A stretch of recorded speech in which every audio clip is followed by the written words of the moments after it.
ஓம் முருகா. என் அன்பு பிள்ளையே, தெற்கு திசையில் இருந்து நாளையே உனக்கு ஒரு உதவி கிடைக்கும். நிச்சயமாக நடக்கும் பிள்ளையே. பயம் வந்தால் அதிலிருந்து ஓடாமல் துணிச்சலுடன் அதை எதிர்கொண்டால் மட்டுமே உன் உள்ளத்தில் தன்னம்பிக்கை வளர்ச்சி பெறும். அப்படி தன்னம்பிக்கையுடன் வாழ்ந்தால் உனக்கே உன்னை பற்றிய மரியாதை அதிகரிக்கும். பயம் உன்னை கட்டி போட அல்ல, உன்னை பலப்படுத்த வருகிற சோதனை என்பதை நினைவில் கொள் பிள்ளையே. நான் எப்போதும் உன் பக்கத்தில் இருந்து உனக்கு துணையாக இருப்பேன்.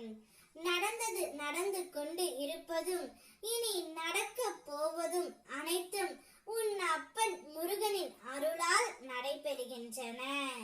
நடந்ததை நினைத்து மனம் கலங்காதே, வரப்போகின்றதை நினைத்து அஞ்சாதே. நான் காட்டும் வழியில் உறுதியாக நடந்து செல். அந்த வழி உன்னை நன்மை, அமைதி, வெற்றி நோக்கி அழைத்து செல்லும். எப்போதும் உன் பக்கத்தில் நான் துணையாக இருப்பேன். உன்னை காப்பாற்றியும் வழி நடத்தியும் நான் இருப்பேன் பிள்ளையே. நீ பலரை நம்பி எல்லாம் இழந்தாய். பல துரோகங்களை சந்தித்து மனம் புண்பட்டது.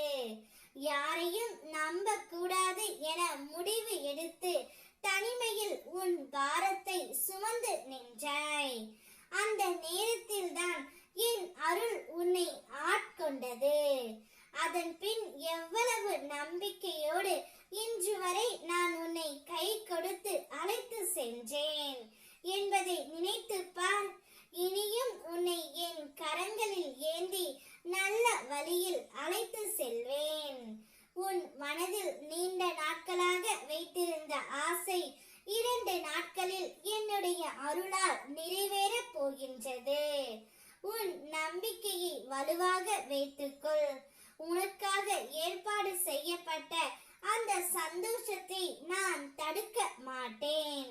அது நெருங்கி வருகிறதுக்கு நான் உனக்கு ஒரு அறிகுறியை அனுப்புகின்றேன். அது ஒரு வார்த்தையாக இருக்கலாம், ஒரு கனவாக இருக்கலாம், அல்லது ஒரு சம்பவமாக இருக்கலாம். அதை உணர்ந்து என் அருளை நம்பிக்கையுடன் ஏற்றுக்கொள். உனக்கு நான் தரும் வரம் உன் வாழ்க்கையில் புதிய ஒளியாக மலரப் போகின்றது. தெற்கு திசையில் இருந்து ஒரு நல்ல செய்தி உன்னுடைய வாழ்க்கையில் வரப்போகின்றது. உன் மனதை வாட்டும் கவலைகளை தூக்கி எறிந்துவிடு. கவலைகள் ஒருபோதும் உன்னை வாழ்க்கையில் முன்னேற விடாது. எப்போதும் மனதை சந்தோஷமாக வைத்துக்கொள். உன் அப்பன் முருகன் நான் இருக்கின்றேன். ஓம் முருகா.